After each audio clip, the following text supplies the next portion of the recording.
Hi, don't rush the process, good things take time. Today is 17th 18th May 2022. Yesterday और आज के newspaper को आज हम कवर करेंगे।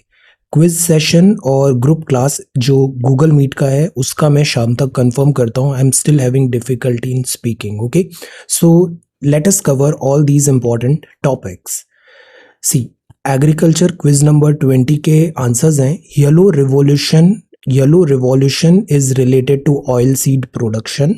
सोयाबीन में अभी भी मध्य प्रदेश है। I was reading that report 2021 का सोयाबीन एसोसिएशन का रिपोर्ट है। खारिफ सीजन में अभी भी स्लाइटली अहेड है Madhya Pradesh when it comes to production. So Madhya Pradesh is slightly ahead of Maharashtra. Then silk का कर्नाटका लार्जेस्ट प्रोड्यूसर है। स्पाइस गार्डन केरला में है। जुम एक टाइप ऑफ एग्रीकल्चर होता है। Slash and burn a type of cultivation. आज पॉलिटी के सवाल हैं। The first lady to become governor of a state in India is whom? Then who among the following is not appointed by the state governor? इन चार में से correct option क्या है? Judicial activism in India is related to what? Who has the right to transfer any case anywhere in India? Judicial review implies the right of the court to what? इनमें से correct option क्या होगा?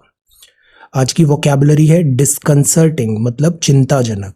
Infer मतलब होता है तर्क करना। Deduce, reason, conclude. Upheaval का मतलब होता है उथल पुथल। टेमेरिटी मतलब होता है उतावलापन। और हैगल मतलब होता है सौदेबाजी करना। डिस्प्यूट और बार्गेन परसिस्टेंटली। सो ये वोकैबुलरी वर्ड्स हैं आज के लिए। If you come across any other important word, write down that word along with its meaning in the comment section down below. ये सीसेट का आरसी पैराग्राफ है। Try to answer this question. और ये CSAT के 2 सवाल हैं। आज 17 को पहले कवर करते हैं। 17th of May 2022। So prime minister साहब का नेपाल विजिट था। Stronger India Nepal ties a must to face emerging challenges. Prime minister साहब ने कहा लुम्बिनी में गए थे आप। तो कॉमन कल्चरल हेरिटेज है 2 कंट्री इंडिया और नेपाल का। This is very important. Stronger friendship है बिटवीन द 2 कंट्रीज और ये बहुत नेसेसरी है चैलेंजेस जो आ रहे हैं इमर्जिंग वर्ल्ड में। सो ये स्पिरिचुअल एक्सपीरियंस रहा। लुम्बिनी में टाइम स्पेंड किया। लुम्बिनी जो है ना ये बर्थ प्लेस है प्रिंस सिद्धार्थ का। प्रिंस सिद्धार्थ ही बाद में गौतम बुद्धा बनेंगे। सो प्राइम मिनिस्टर साहब ने यहाँ पे वर्शिप भी किया माया देवी टेम्पल। ये रेवर किया जाता है as the precise place of birth of the Buddha. इसके अलावा शिलान्यास भी हुआ। Construction India International centre for Buddhist culture heritage in the Lumbini monastic zone. So ये कपल ऑफ थिंग्स हैं। इसके अलावा MOU भी साइन हुआ है अरुण रिवर, उसको हम आगे देखते हैं। So this is prime minister's visit to Nepal. Then Sweden makes NATO bid official says entering new era. तो स्वीडन अब नेटो ग्रुप में ज्वाइन करने की बात कर रहा है। देन जो नेक्स्ट इंपॉर्टेंट न्यूज था वो था this light of peace. See, the full moon as seen from the Buddha statue at the Samajik Parivartan Prateek Sthal in Lucknow. So this is light of peace. Then this is a growling drive और next page में Buddha Purnima. So floral celebration Gautam Buddha Purnima birth anniversary. Then crisis and opportunity में this is about Ranil Wickremesinghe नए prime minister बने। कल ही इन्होंने couple of tweets में बताया था कि श्रीलंका में एक्चुअली में क्या डिफिकल्टी हो रही है। बैलेंस ऑफ पेमेंट क्राइसिस है यहाँ पे। एट द सेम टाइम यहाँ पे जो इकोनॉमिक हार्डशिप्स हो रही है उसके लिए गवर्नमेंट डिटरमाइंड है उसको ओवरकम करने के लिए। सो आने वाला टाइम थोड़ा चैलेंजिंग होगा बट इंटरनेशनल असिस्टेंस से स्पेशली इंडिया को यहाँ पे थैंक्स दिया है। जो श्रीलंका है बैक टू ट्रैक आ जाएगा। Crisis and opportunity, every crisis is an opportunity in disguise. 1991 में इंडिया में भी similar type of balance of payment crisis हुआ था। तब हम रिफॉर्म्स लेके आए। LPG इनका फुल फॉर्म क्या होता है बताइए? LPG गैस सिलेंडर नहीं है, LPG। तो LPG रिफॉर्म्स जो थे ये इंडिया का ट्रेजेक्टरी चेंज किया है इन्होंने। LPG reforms 1991. So Sri Lanka में भी such type of reforms are necessary. Then this is Each for All men's badminton team gifted an enduring memory to a country yearning for global win. So this is really good. Thomas cup यहाँ पे जीता है men's team ने. This is really good. तो इस तरीके से एक टाइम था हॉकी में हम बहुत अच्छे थे. वर्ल्ड कप जीता 83 में, 2011 में वर्ल्ड कप जीता हमने, थॉमस कप अभी जीता. सो this is really good. Sports जो होता है ना ये बहुत इंपॉर्टेंट होता है, स्पेशली जब डिफ़िकल्ट टाइम है, ग्लोबल क्राइसिस चल रहा है, इकोनॉमिक क्राइसिस चल रहा है. ऐसे में जो स्पोर्ट्स अगर ऐसी विक्ट्री होती है तो ये मोटिवेटिंग होती है काफ़ी और स्पिरिट इससे अपलिफ्ट होती है. So this is really good. A war that is shrinking India's geopolitical option, Happymon Jacob साहब ने लिखा है. इसमें प्राइमरली जो बात किया है वो ये है कि जो रशिया का क्राइसिस हुआ इसमें विनर्स कौन है, लूजर्स कौन है. क्लियर कट जो विनर है उसमें देयर इज़ नो डाउट वो है United states of America, western world. USA की दो डिफ़िकल्टी हो रही थी. एक तो नेटो बहुत ज़्यादा स्प्लिटेड नज़र आ रहा था, यूनिटी नहीं थी. अब नेटो बहुत यूनाइटेड हो गया है, स्ट्रॉन्गर हो गया है. सेकंड जो डिफ़िकल्टी थी कि रशिया फिर से रिसर्जेंस हो रहा था, तो अब रशिया भी बैकफुट पे आ गया है, यूएसए का विन. चाइना मीनवाइल यहाँ पे चाइना को भी बहुत एडवांटेज हुआ है रशिया, देन चाइना अपनी पोजीशन स्ट्रेंथन कर पाएगा यहाँ पे. सो this is again good. China के लिए ये वॉर इम्पॉर्टेंट रहा है. अब इसमें इंडिया की क्या पोजीशन है, तो इंडिया अपने बेस्ट कार्ड्स यहाँ पे इंडिया ने प्ले किए. न्यूट्रल रहना हमारे लिए ज़रूरी था. Russia is important to us, same is USA and western world भी हमारे लिए इम्पॉर्टेंट है. तो इंडिया के अब मतलब it's a very difficult situation for India. World में जैसे कमोडिटी क्राइसिस हो रहा है तो इन्फ्लेशन राइज हो रहा है, प्लस अभी रशिया पे भी अगर देखें तो रशियन वेपन्स, हम प्राइमरली हमारी आर्मी रशियन वेपन्स पे डिपेंडेंट होती है. रशियन वेपन्स ने इतना इफेक्टिव परफॉर्मेंस नहीं दिया है यूक्रेन वॉर में. So this is a cause of worry. So India balancing purpose ही यहाँ पे देखा था. बैलेंस ऑफ पावर अब यहाँ पे चेंज हो रही है. चाइना बहुत बड़ा एक पावर बनेगा, यूएसए इज़ ऑल्सो देयर. तो रीजनल जियो पॉलिटिक्स है. चाइना का चैलेंज इंक्रीज होता जाएगा day by day. This is again a reality. Then China Russia ties भी होंगे, बिकॉज अब रशिया को कॉर्नर कर दिया गया है वेस्टर्न वर्ल्ड से, तो रशिया और चाइना की प्रॉक्सिमिटी बढ़ेगी और चाइना का पपेट पाकिस्तान भी है. सो ये जो ट्रायंगल बनेगा ये इंडिया के लिए एक बहुत बड़ा अलार्मिंग कॉज है, बिकॉज एलएसी में अभी भी चाइनीज एग्रेशन इज देयर. तो दिस इज देयर. अभी पाकिस्तान भी बिजी हो गया था विद अफगानिस्तान में जो चैलेंजेस थे, तो पाकिस्तान अभी फोकस नहीं कर पा रहा था दिस कश्मीर इशू में. अब अफगानिस्तान इशू सेटल होगा तो पाकिस्तान फिर बैक टू बेसिक्स हो जाएगा. इंटरनल प्रॉब्लम्स के कारण भी पाकिस्तान अभी फोकस नहीं कर पा रहा था. सो द पॉइंट इज़ कि इंडिया को अपकमिंग टाइम पे बहुत अलर्ट रहने की ज़रूरत है and we need to play our cards really well. तो जियो पॉलिटिक्स जो यहाँ पर है, तो इंडिया की जो जियो पॉलिटिक्स है वो अभी काफ़ी डिफ़िकल्ट, अभी जो टाइम है, जो वाटर है उसमें हमें केयरफुल मैनोवरिंग करने की ज़रूरत है. जियो पॉलिटिक्स प्राइमरली यहाँ पे यही बात है. Then the technical higher education market dissected. AICTE all India council for technical education है. ये इंजीनियरिंग कॉलेजेस एट्सेट्रा को दिस रिकग्निशन प्रोवाइड कराता है etcetera. So the idea is, एक तो यहाँ पे स्टूडेंट टीचर रेशियो नहीं है. जैसे एक टाइम था इंजीनियरिंग का बूम आया था, इतने सारे इंजीनियर्स हमने प्रोड्यूस किए बट उसको एब्जॉर्ब नहीं कर पाए. टीचिंग की जो क्वालिटी है, इंजीनियरिंग की क्वालिटी है, वो कॉम्प्रोमाइज एट टाइम्स नज़र आई. So the point is technical education जो है इसमें क्वालिटी होना ज़रूरी है. It is not about books, because engineering is something more about practical. तो सिमिलर चीज़ जैसे अभी जो नेक्स्ट बूम आने वाला है, जब यूक्रेन क्राइसिस हुआ तो गवर्नमेंट अब क्लियरली बोल रही है हम मेडिकल कॉलेजेस बहुत सारे ओपन करने वाले हैं. मेडिकल कॉलेज भी ऐसा नहीं हो कि हम केवल नंबर्स कर दें और क्वालिटी ऑफ एजुकेशन वहाँ पे कॉम्प्रोमाइज हो जाए. This should not be done. So technical higher education market dissected. Focusing on public health engineering. ये है सस्टेनेबल डेवलपमेंट गोल्स. ये जो SDGs होते हैं ना, they are very important and very utilitarian. Utilitarian in the sense इनका हर जगह यूज़ है. एथिक्स में लिख सकते हो, GS1 में, GS2 में, GS3, एवरीवेयर. इंटरव्यू में आप बोल सकते हो. जनरल जब कोई टॉपिक समझ में नहीं आ रहा है एथिक्स के अराउंड, आप ऐसे लिख दो. These are that utilitarian. See no poverty. अब जैसे आपको कोई भी एथिक्स में जैसे कोई भी ऐसे लिखना है, आपको कुछ ज्यादा चीजें समझ नहीं आ रही, अब उसको एसडीजी के अराउंड फ्रेम कर दो। पॉवर्टी नहीं होनी चाहिए, एक pillar. Zero hunger, good health and wellbeing, quality education, gender equality, clean water and sanitation, affordable and clean energy, decent work and economic growth, industry innovation and infrastructure, reduce करें inequality, sustainable cities and communities, responsible consumption and production, climate action, life below water, life on land, peace justice and strong institutions, partnership for the goal. देखो ये 17 readymade points हैं आपके पास, 17 readymade points हैं। इससे आप बहुत अच्छे आंसर्स फ्रेम कर सकते हो।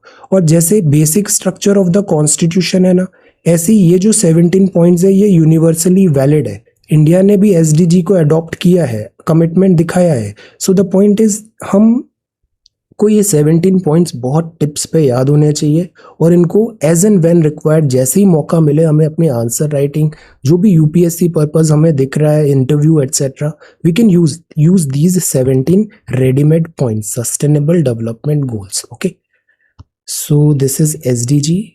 Then still out in the open, this is not at all right. Open defecation free हमें होना है।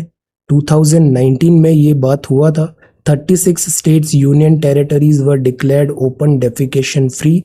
NFHS 5 का डेटा बोलता है ये अब भी प्रिवेलेंट है। सो द पॉइंट इज इसको प्रैक्टिस में भी हमें ओपन डेफिकेशन फ्री होना चाहिए। एक तो ओडीएफ होता है ओपन डेफिकेशन फ्री, एक ओपन डेफिकेशन फ्री एंड एक ओडीएफ प्लस भी होता है। ओके, सो ओडीएफ प्लस क्या होता है आप बताओ। ओके, अब this is CNG price hike हुआ, increase in lending rate, repo reverse repo अभी पढ़ते हैं, क्रैकडाउन ऑन युगुर, चाइना यहाँ पे एट्रोसिटीज कर रहा है, fragile truce in Yemen and war impact on inflation. Now this is repo rate in India. अभी मॉनेटरी पॉलिसी साइकिल ने ऑफ साइकिल मीटिंग हुआ। एमपीसी एक मीटिंग है, 6 मेंबर का एक कमिटी होता है, 3 आरबीआई 3 अदर्स होते हैं इसमें, और ये कमिटी क्या करती है, रेट्स जो होती है उसको डिसाइड करती है। तो अभी repo reverse repo because inflation बहुत ज़्यादा हो रहा था तो एक ऑफ साइकिल मीटिंग हुआ और 40 बेसिस पॉइंट से रेट बढ़ाने की बात हुई। 40 बेसिस पॉइंट, बेसिस मतलब परसेंटेज बोल सकते हो आप इसे, जैसे 40 बेसिस पॉइंट मतलब 0.4 तो 0.4% से बढ़ा तो 4.40 is the new rate. Repo rate बढ़ाया है विद इमीडिएट इफेक्ट। क्यों बढ़ाया गया है? इन्फ्लेशन को कम करने के लिए। जो मॉनेटरी पॉलिसी है अब टाइटर मॉनेटरी पॉलिसी करना है, जो लिक्विडिटी है उसको कम करना है। अब रेपो रेट क्या होता है? देखो, लिक्विडिटी हमें कम करना है मार्केट से, तो हम ऐसा कुछ एक मैकेनिज्म लाएं कि जब हमें मार्केट से एक्स्ट्रा पैसा निकालना है हम निकाल लेंगे, जब एक्स्ट्रा पैसा डालना है एक्स्ट्रा पैसा पुश कर देंगे, और ये जो ट्रांजैक्शन होगा वो होगा गवर्नमेंट सिक्योरिटीज के बेसिस में। इसको मीडियम बना लेंगे। इस गवर्नमेंट सिक्योरिटीज के सेल और परचेज से मार्केट में हम एक्स्ट्रा पैसा पुश भी कर सकते हैं और एक्स्ट्रा पैसा विड्रॉ भी कर सकते हैं। ये repo rate open market operations वगैरह कहलाता है। अब जो बैंक्स होते हैं, बैंक्स, बिकॉज आरबीआई डायरेक्ट हमसे तो डील करेगा नहीं, आरबीआई बैंक से डील करता है बिकॉज बैंक्स का भी बैंक है। तो आरबीआई बैंक्स को अगर पैसे की जरूरत पड़ती है तो लिक्विड एडजस्टमेंट फैसिलिटीज का एक ऑप्शन होता है। अगर बैंक्स को शॉर्ट टर्म में पैसे की जरूरत है तो वो लेते हैं आरबीआई से, और इसका एक मीडियम बना लिया जाता है, जैसे हो गया गवर्नमेंट सिक्योरिटी। तो देखो, RBI defines the repo rate as the fixed interest rate at which it provides overnight liquidity to banks against the collateral of government and other provided approved securities under the LAF। तो RBI इस rate पे bank को liquidity provide करा रहा है। अब देखो, 2 case देखते हैं। जैसे पहले 4% थी रेपो, अब हो गई 4.4%। ओके, तो अगर 4% रेपो है तो बैंक्स को आरबीआई से बैंक को 4% पे पैसा मिल जाएगा। 4% पे पैसा मिल जाएगा, कम पे पैसा मिल रहा है, मतलब आसानी से पैसा मिल रहा है ना। अगर 4.4% रेपो रेट कर दिया, अब बैंक्स को आरबीआई से ज्यादा इंटरेस्ट पे पैसा मिलेगा, तो बैंक्स डिस्करेज होंगे ना एक्स्ट्रा पैसा लेने के लिए। तो ये तो हो गया रेपो। एक होता है रिवर्स रेपो। रिवर्स रेपो में ये होता है कि अगर बैंक्स अपना पैसा आरबीआई को दे रहे हैं तो आरबीआई कितना उनको इंटरेस्ट रेट दे रहा है। रिवर्स रेपो और रेपो दोनों टेंडम में चलता है। टेंडम मतलब दोनों या तो साइड साइमल्टेनियसली अप होता है या साइमल्टेनियसली दोनों का रेट डाउन होता है। अगर रिवर्स रेपो रेट अगर सपोज जैसे पहले 4.4 था, अभी 4.8 कर दिया, लेट अस अज्यूम 4.4 पहले था, मतलब कि बैंक्स को आरबीआई पे पैसा जमा करने पर 4.4% इंटरेस्ट मिल रहा था। अब ये बढ़ा के 4.8 कर दिया, मतलब बैंक्स को आरबीआई के पास पैसा जमा करने पर 4.8 इंटरेस्ट का फायदा हो रहा है। तो बैंक मोटिवेटेड फील होंगे कि हम ज्यादा पैसा, बैंक्स अब मोटिवेटेड फील होंगे, ज्यादा पैसा हम आरबीआई को दे देते हैं। तो देखो repo rate, reverse repo rate दोनों साइमल्टेनियसली अप हुआ। रेपो रेट बढ़ा मतलब बैंक को सस्ता पैसा नहीं मिल रहा है, रिवर्स रेपो रेट बढ़ा मतलब बैंक अपना पैसा आरबीआई के पास जमा करा दे तो उनको फायदा हो रहा है। तो ओवरऑल क्या हुआ, रिवर्स रेपो और रेपो बढ़ाने से बैंक की लिक्विडिटी कम हो गई। बैंक की लिक्विडिटी कम हो गई, बैंक की लिक्विडिटी कम होगी तो हमारी लिक्विडिटी कम होगी, लिक्विडिटी कम होगी तो इन्फ्लेशन कम होने लग जाएगा। This is how it works. जब कोविड-19 था, लिक्विडिटी बढ़ानी थी तो रेपो रिवर्स रेपो कम कर दिया गया। रेपो कम हुआ, बैंक्स को आसानी से पैसा मिल गया। रिवर्स रेपो कम हुआ तो बैंक को इंसेंटिव्स नहीं मिल रहे हैं ज्यादा पैसा आरबीआई के पास रखने के पास, तो बैंक्स के पास पैसे ज्यादा हो गए, तो इधर भी लिक्विडिटी बढ़ गई। बैंक के पास लिक्विडिटी बढ़ी तो रिटेल यूजर के पास लिक्विडिटी बढ़ी, लिक्विडिटी बढ़ी तो एक्सपेंडिचर इन्वेस्टमेंट बढ़ेगा, ज्यादा खर्चे होंगे, इकोनॉमी ज्यादा ग्रो होगी, बट इन्फ्लेशन भी होगा। तो अभी तक आरबीआई अकोमोडेटिव पॉलिसी अपना रहा था, अब आरबीआई अपना रहा है टाइटर, बिकॉज इन्फ्लेशन बहुत ज्यादा हाई हो रहा है। तो when banks have short-term requirements for fund, they can place government securities that they hold with the central bank and borrow money against these securities at the repo rate. Since this is the rate of interest that the RBI charges, commercial banks such as State Bank of India, ICICI, when it lends them money, it serves as a key benchmark for the lenders to in turn price the loans they offer to their borrower. अब ये जो भी transaction होगा obviously वो किसी medium के through होगा, तो वो गवर्नमेंट सिक्योरिटीज होता है। गवर्नमेंट सिक्योरिटीज के सेल्स और परचेज से ये पैसों का ट्रांजेक्शन होता है, पैसों का ट्रांजेक्शन होता है। तो जब बैंक को शॉर्ट टर्म रिक्वायरमेंट है फंड्स की, बैंक्स को पैसे चाहिए, when banks have short term requirement of funds, तो उनके पास जो गवर्नमेंट सिक्योरिटी रखी है वो बोलेंगे आरबीआई को कि आप ये गवर्नमेंट सिक्योरिटी रख लो और इसके बदले में हमें पैसे दे दो, तो वो पैसे सरकार उन्हें, आरबीआई उनको दे देगी, तो लिक्विडिटी मिल गई। तो borrow money against these security at the repo rate, repo rate. तो गवर्नमेंट सिक्योरिटी आरबीआई के पास गई और पैसे आरबीआई से इधर रिलीज हो गए। ओके, तो इस तरीके से रेपो रिवर्स रेपो रेट्स चलती है। तो रेपो रेट्स एक इंपॉर्टेंट टूल होता है जिससे लिक्विडिटी ऑफ मार्केट एडजस्ट की जाती है। कल्चर जो सेंट्रल बैंक है मनी सप्लाई को इंक्रीज डिक्रीज कर पाता है। ओके, रेपो जैसे डिक्रीज हुआ, रेपो अगर डिक्रीज हुआ तो बैंक्स में find incentive to sell securities back to the government in return for cash. Okay, this increases the money supply available to the general economy. Repo rate अगर कम हो गया तो बैंक्स में find an incentive to sell securities back to the government और economy में liquidity बढ़ जाएगी। रेपो रेट अगर बढ़ेगा तो landers would and up thinking twice before borrowing from the central bank at the repo window. तो इससे जो लिक्विडिटी इकोनॉमी है वो कम हो जाएगी। तो इस तरीके से ये चीज होती है। तो what impact can a repo rate change have an inflation? तो लिक्विडिटी जिस तरीके से इम्पैक्ट होगा इन्फ्लेशन पे वो डायरेक्ट इम्पैक्ट आता है। बाकी जो इन्फ्लुएंस है रेपो रेट का एफिकेसी, एट टाइम्स इस पे क्वेश्चंस भी उठते हैं, बिकॉज एट टाइम्स क्या होता है बैंक्स की रेट तो कम हो गई repo reverse repo, but bank उसको फर्दर आगे पास ऑन नहीं करते कस्टमर्स को, तो ये एक डिफिकल्टी हो जाती है। तो आरबीआई ने ये नोटिफाई किया है और बताया इस तरीके से लिक्विडिटी को हम कम करें ताकि इन्फ्लेशन टेम हो पाए। अब ये है chief of defence staff top level military officer में अभी रिफॉर्म्स की बात है। फर्स्ट चीफ सीडीएस थे general Bipin Rawat. Untimely accident के कारण जो वैकेंट हुआ है पोस्ट, इसको गवर्नमेंट इमीडिएटली रिप्लेस नहीं किया है, अभी नया अपॉइंटमेंट नहीं दिया है, बिकॉज गवर्नमेंट अब सोच रही है सीडीएस की जो पोस्ट है इसमें जो नेसेसरी रिफॉर्म्स लाने हैं वो लेके आए। तो 2019 में ये पोस्ट बनी थी सीडीएस की। सीडीएस ये याद रखना है 4 स्टार जनरल है, 4 स्टार जनरल। जो चीफ होते हैं डिफरेंट फोर्सेस के वो भी 4 स्टार जनरल ही होते हैं। तो सीडीएस भी 4 स्टार जनरल है, 5 स्टार जनरल नहीं है। आर्मी में 2 5 स्टार जनरल आए हैं और एयरफोर्स में एक 5 स्टार एयर चीफ मार्शल आए, 5 स्टार। नाम बताइए। आर्मी में 2 है और एयरफोर्स में 1 है, नेवी से अभी नहीं है एक भी। So total 3 5 star officers Indian military में आ चुके हैं। बट जो सीडीएस है वो 4 स्टार होता है। तो सीडीएस प्रिंसिपल मिलिट्री एडवाइजर होगा। चीफ डिफेंस सीओएससी जो है, पहले क्या होता था, जो सीनियर मोस्ट होता था ट्राई सर्विस में वो सीओएससी का चीफ होता था।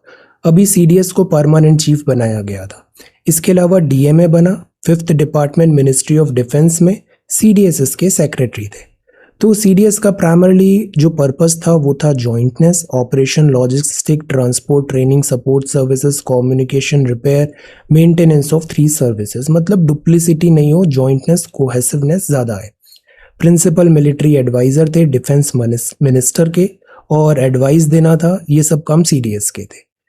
Any military command including over the 3 services, ऐसा कोई नहीं था कि सीडीएस जो है वो तीनों सर्विस के जो चीफ है उनके ऊपर कोई मिलिट्री कमांड दे सकते हैं, ऐसा नहीं है।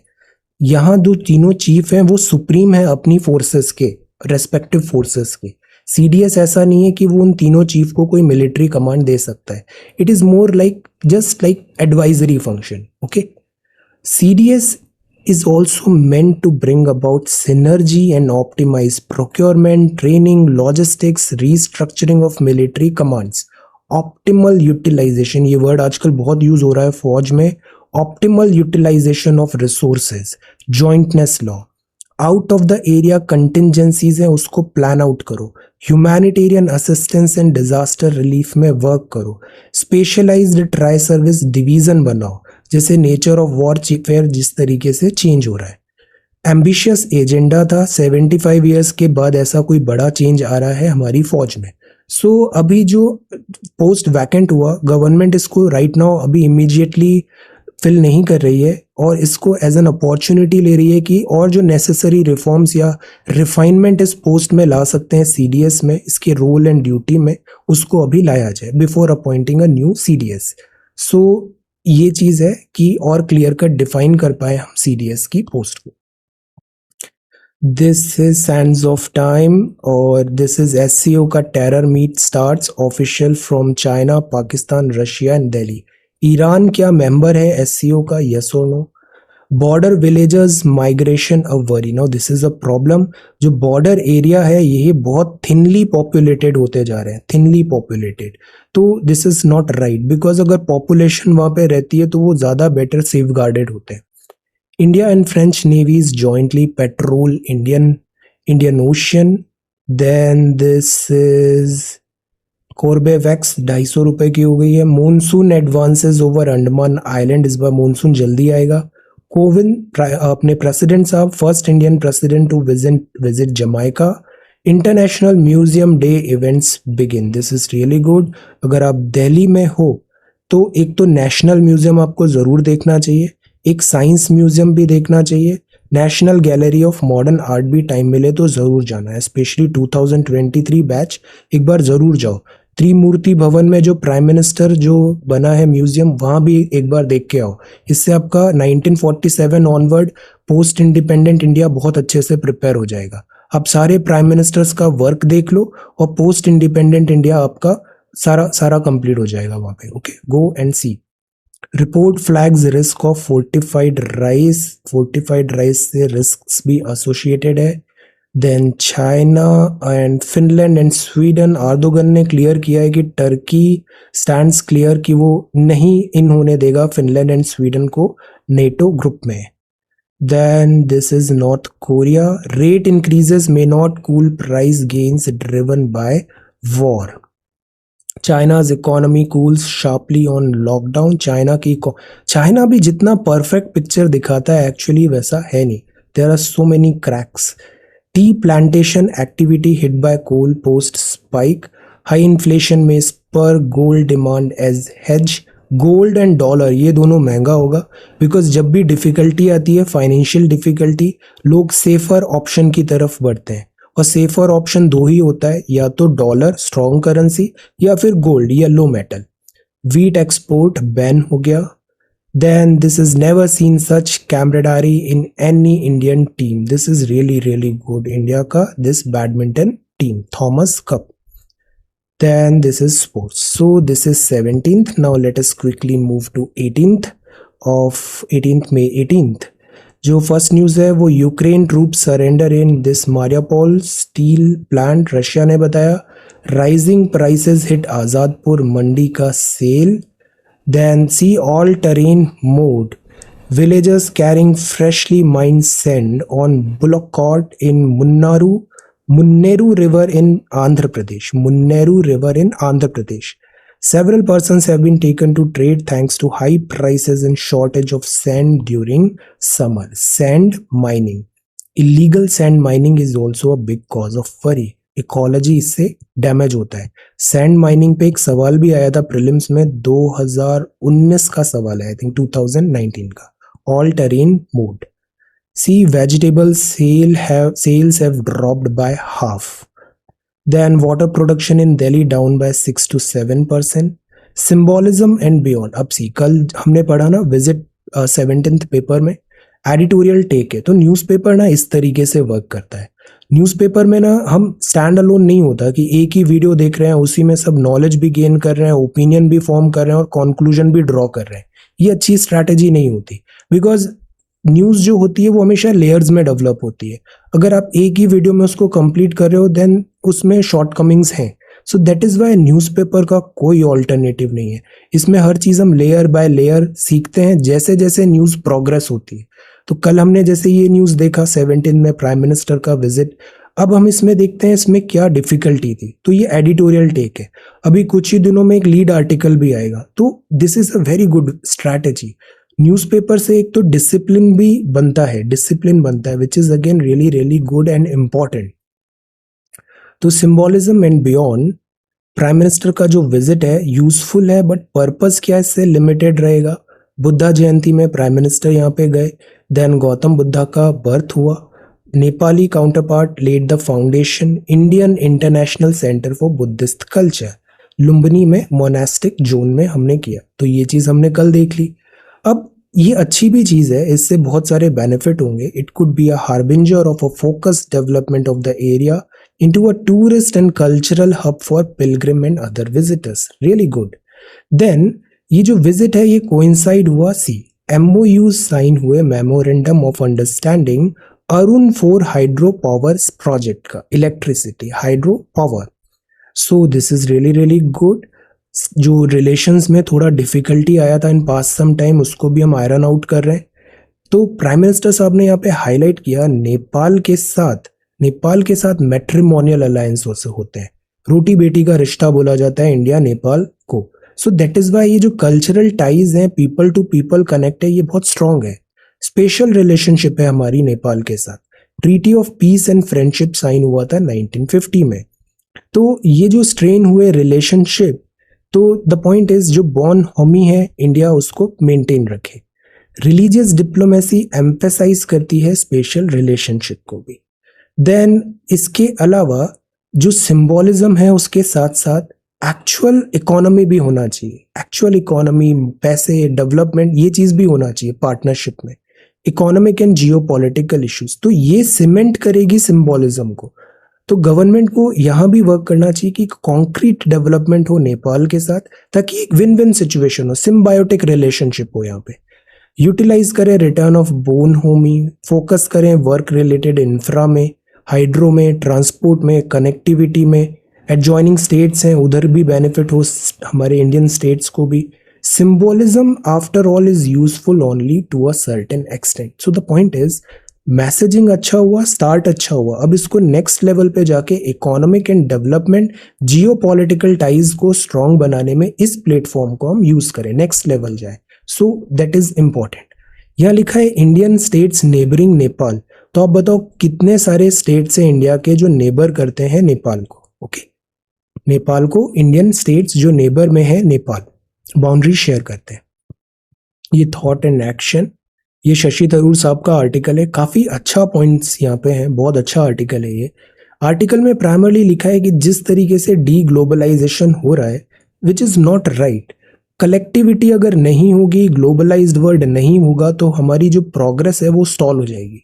सो द पॉइंट इज, इतना ज़्यादा जो अभी टेंडेंसी आने लग गई सेल्फ, जब हमने कोविड-19 देखा, लॉजिस्टिक्स चैलेंजेस देखे etcetera, this is not right. तो idea of common humanity ought to be strengthened and not destroyed as the virus and war have done. तो वायरस ने कुछ डिस्ट्रक्शन किया था, उसके बाद नेक्स्ट जो डिस्ट्रक्शन हुआ है वो दिस यूक्रेन क्राइसिस से हुआ है ग्लोबलाइज्ड वर्ल्ड में। बिफोर दैट कल के पेपर में ये भी था इंटरनेशनल म्यूजियम डे, और एक Indian picture plant, Khasi people call the plant टियू राकोट, इसका मतलब है डीमन फ्लावर और डिवाउरिंग प्लांट्स। ये शेड्यूल 6 में है। MOEFCC का जो ट्विटर हैंडल है बहुत अच्छा है, उसमें इस तरीके के बहुत अच्छे इन्फोग्राफिक्स आ रहे हैं। मैं इसका एक कलेक्शन टेलीग्राम पे भी शेयर कर रहा हूँ, इस पे एक टैब रखना, दिस इज इम्पॉर्टेंट। ओके, तो coming to this, the world must live and work together. Economic backlash जो हुआ अभी हाल के टाइम पे, तो इससे क्या होता है, the poor and the unemployed in the developed world began to feel that they had no stake in the globalised system. Inward looking ज्यादा होने लग गई है आजकल foreign policies. So the point is, इससे क्या, जो अगर बिगर पिक्चर है वहां पर्पस सर्व हो पाएगा। सेकंड, अगर हम देखें कि वर्ड में एक थ्योरी है डेविड गुडहार्ट्स का फॉर्मुलेशन था कि somewheres and the anywheres being people who are comfortable anywhere in the planet, that is flit from business class, they fly business class, 5 star hotel में रहते हैं, इंटरनेशनल गैदरिंग करते हैं, तो ये एनीवेयर है। एक कैटेगरी होती है समवेयर की, ये रूटेड होते हैं, इमर्स्ड होते हैं, religious culture, speak one language, share one ethnicity. तो हम बोलते हैं ना, जैसे some person like global person है, they keep working different countries, travel to different countries like that. और कुछ होते हैं जो एक जगह फिक्स्ड रहते हैं। तो समवेयर एंड एनीवेयर, इस तरीके से वर्ड में 2 क्लासिफिकेशन इज पॉसिबल। अब क्या होता है, कल्चरल बैकलैश होता है। Cultural backlash derived from resentment, जो एक्सप्रेस किया गया। पॉलिटिकल डिनंसिएशन हुआ ग्लोबल ट्रेड का। हॉस्टिलिटी टूवर्ड्स फॉरेनर, जीनोफोबिया होने लग गया, हॉस्टिलिटी टूवर्ड्स फॉरेनर। जैसे लास्ट अभी US प्रेसिडेंट के स्टेटमेंट्स भी ऐसे होते थे, तो हमने देखा दिस डिफिकल्टी हो रही है फॉरेनर्स के साथ, एट टाइम्स मिसबिहेवियर हो रहा है, या फिर फॉरेनर्स को ऐसा समझा जा रहा है, इमिग्रेंट्स को ऐसा समझा जा रहा है कि वो लोकल्स की जॉब ईट कर रहे हैं, उनकी डिफिकल्टी हो रही है etcetera, which is actually not right. Because अगर USA ऐसा बना है आज की डेट में developed country, it's all because of immigrant. USA तो लैंड ऑफ इमिग्रेंट्स है। USA पहले हैबिटेड, मतलब आज की प्रेजेंट सोसाइटी नहीं थी, वहां पे लोकल नेटिव लोग रहते थे, बट अभी जो प्रेजेंट जो जनरेशन है वहां पे सारे के सारे वहां पे इमिग्रेंट्स हैं वो। So the point is, immigration is not always bad. Then people जो हैं कंफर्ट्स ऑफ ट्रेडिशनल आइडेंटिटी ढूंढने लग गए, वेज ऑफ लाइफ ट्रेडिशनल हो गया। Then bitter working class and lower middle class resentment होने लग गया कि ये जो बाहर से लोग आते हैं इनकी जॉब छीन जाती है, लाइक दैट। फिर liberal politics, cosmopoliticians and technocrats, trade agreement, immigration, multiculturalism and secularism, तो ये चीजें बैकसीट में आने लग गई। तो द पॉइंट इज, ये पिछले कुछ टाइम से टेंडेंसी देखने को मिला। कोविड-19 पैंडेमिक आया फिर 2020 में, अब और ज्यादा एप्रीहेंशंस होने लग गए, बाउंड्रीज सील हो गई, इंटरनेशनल बाउंड्रीज, ट्रैवल बैन हो गया, आइसोलेशनिस्ट टेंडेंसीज बढ़ने लग गई। ग्लोबल चेन सप्लाई हुआ, वल्नरेबिलिटी हमें दिखी, तो लोगों को लगने लग गया कंट्रीज में कि हमें सेल्फ इंडिपेंडेंट बनना जरूरी होगा, एसेंशियल गुड्स हम खुद ही प्रोडक्शन करें, लाइक दैट। तो इंडिया ने भी सेल्फ रिलायंट इनिशिएटिव किया, विच is again not bad, but in fact which is again very very right decision. Self reliant होना जरूरी है, बट हमने ये भी क्लियर किया है, सेल्फ रिलायंट मतलब ये नहीं है कि हम कट कर रहे हैं ग्लोबल वर्ल्ड से। सेल्फ रिलायंट मतलब डी ग्लोबलाइजेशन नहीं है, इट इज जस्ट कि जो एसेंशियल चीजें हैं उसमें हम सेल्फ रिलायंट होना चाहते हैं, दैट्स ऑल। तो पॉजिटिव कॉन्सेप्ट की तरफ से हमने उसको देखा।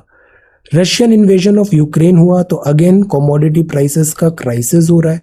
यूनाइटेड नेशंस पे सवाल उठ रहे हैं, यूएनएससी यहाँ पे इनफेक्टिव नजर आई, प्लस डिसरप्शन हो गया, trade, energy, interdependence on future of war, क्या होगा वॉरफेयर, इन सब पे सवाल उठने लग गए। तो this again asked so many questions. अब ग्लोबल इंस्टीट्यूशंस हैं, एजेंसीज हैं, यहाँ पॉलिटिसाइजेशन हो रहा है, जैसे कि डब्ल्यूएचओ, रिप्रेजेंटेशन है नहीं, यूएनएससी में इंडिया का रिप्रेजेंटेशन नहीं है परमानेंट, इंडिपेंडेंट लीडरशिप नहीं हो रही है, केवल एक या दो कंट्रीज हैं वही डिक्टेट करते हैं सारे terms. So the point is global world पे ये सवाल उठ रहे हैं। अब दो तरीके हैं, आउटराइटली ग्लोबलाइजेशन को रिजेक्ट नहीं करना चाहिए। What should be the way forward is कि जो डीमेरिट्स यहाँ हमने देखे उसको हम ओवरकम करें, उसको हम करेक्ट करें, रिफॉर्म्स लाएं। सो फ्यूचर में इंटरनेशनल सॉलिडेरिटी जरूरी है। जैसे आईएसएस भी हम देख रहे थे, space station, without Russia space exploration उस स्पेस से नहीं हो पाएगा जैसा रिक्वायर्ड है। So the point is international solidarity is required. अब करंट पैंडेमिक ने लेसन्स भी दिए हैं, इंस्टीट्यूशंस को स्ट्रेंथन करें, रिफॉर्म्स करें। Deglobalisation is not a way, is not a solution. The world must live and work together again. Then this is social science operates with multiple truth. Social science is again very very important. Social science मतलब आप जब humanities पढ़ते हो, you learn a lot many things about civilization, this people, human angle की तरफ जाते हैं हम ज़्यादा, जबकि जो pure science होती है this is less human. So that is why humanities is very very important. Multiple truth.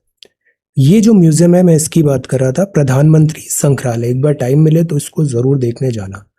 Cold chain system को हम बेटर करें ताकि बफर स्टॉक हम मेंटेन कर पाए। पंचिंग अबव देयर वेट, ये जो कोल्ड चेन है क्या ये इंफ्रास्ट्रक्चर कैटेगरी में आता है या नहीं? आंसर। देन ये बात है प्लेसेस ऑफ वर्शिप एक्ट, ज्ञान Vapi and the places of worship act. Supreme court ने क्या कहा यहाँ पे? नेक्स्ट हियरिंग क्या है? Law suit related to Gyanvapi mosque. ये मैटर अभी ऑनरेबल सुप्रीम कोर्ट में है। It is too early to make comments on this matter. So अभी के लिए हम केवल और केवल जो एक्ट, ये जो एक्ट है, पॉलिटी का एक्ट है, इस पे अपन फोकस करते हैं। तो मार्च 2021 में सुप्रीम कोर्ट ने पूछा सेंटर से, पेटिशन एक आया था, उसका रेस्पॉन्ड करना था। पेटिशन ने चैलेंज किया था places of worship special provisions act 1991। अब ये एक्ट क्या होता है? Places of worship special provisions act 1991।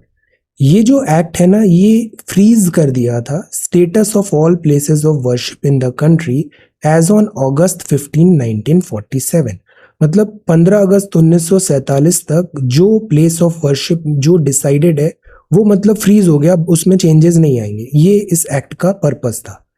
Exception दिया गया था Babri Masjid, Ram Janmabhoomi dispute out of its ambit रखा गया। Structure was then the subject of litigation, तो ये ऑलरेडी लिटिगेशन में था तो उसको इसमें इंक्लूड नहीं किया, एक्सेप्शन रखा। बाकी यूजुअली जो प्लेसेस थे उसको फ्रीज कर दिया गया कि जो प्लेस जैसा है वो वैसा ही मेंटेन आगे रहेगा, स्टेटस को मेंटेन रहेगा, उसको फ्रीज कर दिया गया है। The dispute ended after the court ruled that the land on which the masjid stood should be handed over to the Hindu community for the construction of Ram temple. The challenge to the act questions the legality of the prohibition it imposes on any community laying claim to the place of worship of another.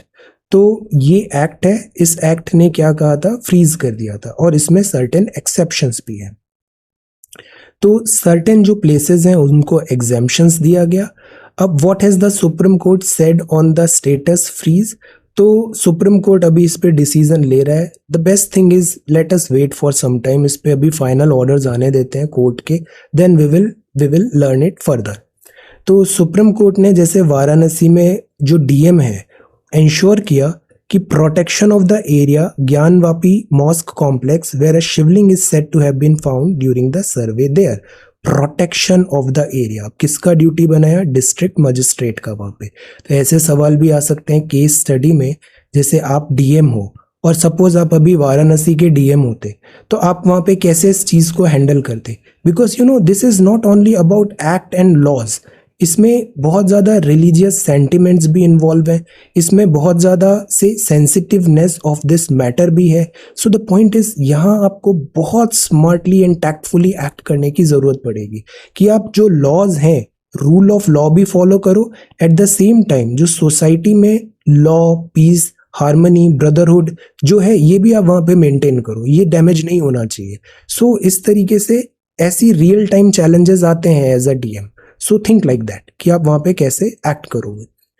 तो places of worship special provisions act enact हुआ था, freeze the status of all places of worship in the country as on 15/1947। तो ये चीज़ है अभी, let us सी अब इसमें आगे सुप्रीम कोर्ट क्या डिसीजंस लेती है। नेक्स्ट हियरिंग का हम वेट करते हैं।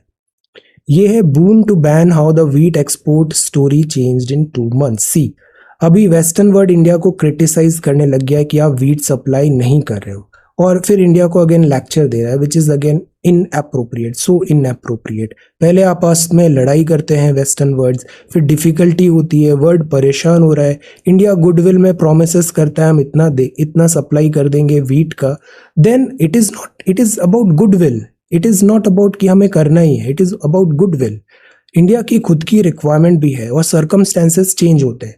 फॉर एग्जाम्पल मेन प्रॉब्लम अभी क्या हुआ, लास्ट ईयर व्हीट का प्रोडक्शन सरप्लस था, बट इस बार क्या हुआ, ये जो हीट वेव है, ये हीट वेव बड़ा इंटेंस आया है अभी, और जो व्हीट है ये व्हीट होता है राबी क्रॉप में हमने पढ़ा था टेम्परेट साइक्लोन से जो रेंज होती है, विंटर रेंज, वो हेल्पफुल होती है नॉर्दर्न इंडिया में।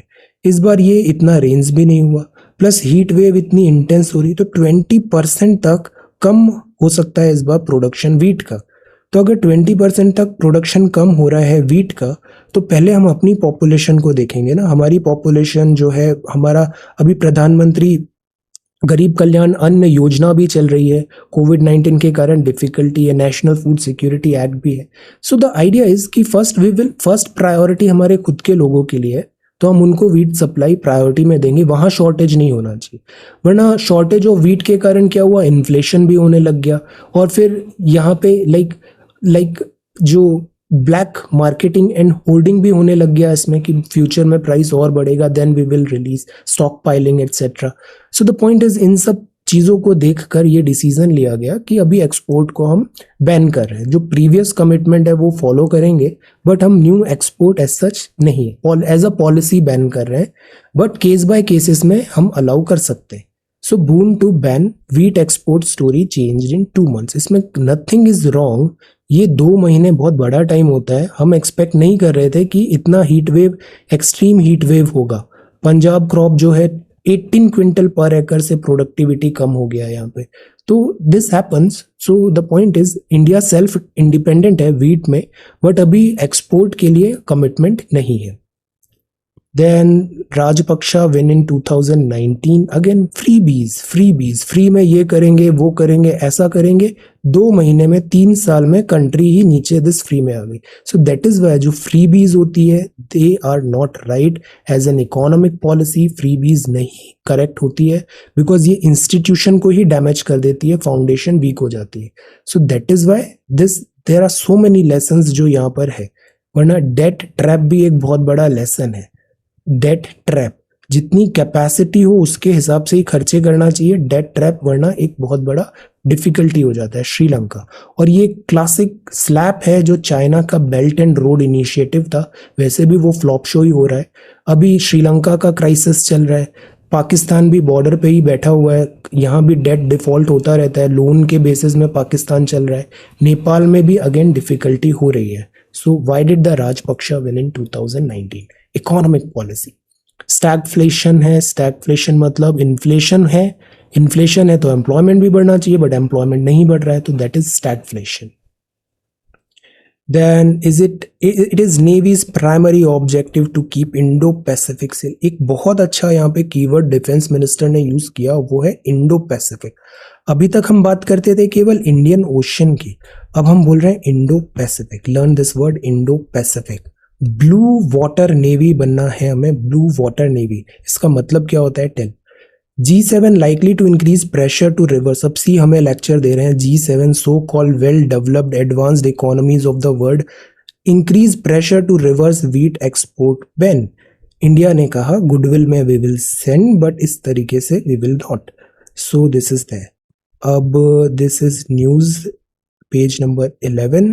Changes to biodiversity law will weaken it. Biodiversity is important. 1 in 6 global death in 2019 linked to pollution. This is a reality. Prepare for multi-domain challenges. Vice president साहब ने कहा hybrid nature of conflict होने वाला है। ये जो warfare है ना, ये चेंज हो रहा है। अभी आप एसएसबी में भी जाओगे ना, आजकल वो पुराने टैक्टिक्स पसंद नहीं कर रहे हैं। जो कैंडिडेट भी हो रहा है वो किस तरीके से मल्टीपल डोमेन्स में सोच पा रहा है। This is the thing. Muscles important होती है बट जो ब्रेन है वो भी बहुत इंपॉर्टेंट होता है, और आज की डेट में ब्रेन ज़्यादा इंपॉर्टेंट हो गया है। So hybrid nature of conflicts make paradigm shift in defence security matrix. और सबसे इंपॉर्टेंट चीज़ होती है फ्लेक्सिबिलिटी, रिजिडिटी नहीं होना चाहिए। लर्निंग अच्छी बात है, रीलर्निंग और भी अच्छी बात है, relearn. Avian enthusiasts flock together in Himalayan exercise. This is really good. Unique collaboration. Mariupol forces taken to Russian held areas. अब इसमें भी दो नैरेटिव है। एक नैरेटिव जो हम न्यूज में देखते हैं वो केवल और केवल यूक्रेन वेस्टर्न वर्ल्ड का है। रशियन नैरेटिव ऑन ग्राउंड जो है ना सिचुएशन, वो पॉसिबली बहुत डिफरेंट भी हो सकती है जो हमने न्यूज मीडिया में कवर किया है। Finland Sweden to submit NATO membership bid today. Flight data from China, then declines stop deportation of Indian citizen. Gotabaya escapes motion of censure. Then white supremacy. Wholesale inflation quickened मतलब बढ़ा, quickened to record। देखो 15.1% inflation, this is crazy। LIC debut below issue price, Sensex rally differ किया। This centre ने GST deadline. Not in favor of outright crypto ban. This is absolutely right thing to do.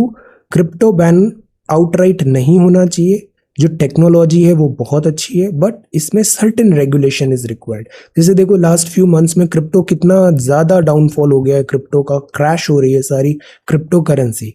Thousands and thousands जो gullible normal जो buyers हैं वो losses में जा रहे हैं यहाँ पे। So that is why certain regulation is important, required. Twitter accounts show Musk in a rush to sign. Musk did not seek any non-public info. अभी next to next level game चल रहा है यहाँ पे Twitter's account. Center amends curbs on export of wheat. Russia jumped to 4th in Indian oil supply. 5G is very very important. Game changer होगा 5G. Then this is our sports team. Epic triumph is for the next generation. Okay. So this is the Hindu newspaper 17th and 18th. Okay, I'll share this PDF as well. Revise it after watching this video. So thank you so much for watching this video. Take care, study well and be safe.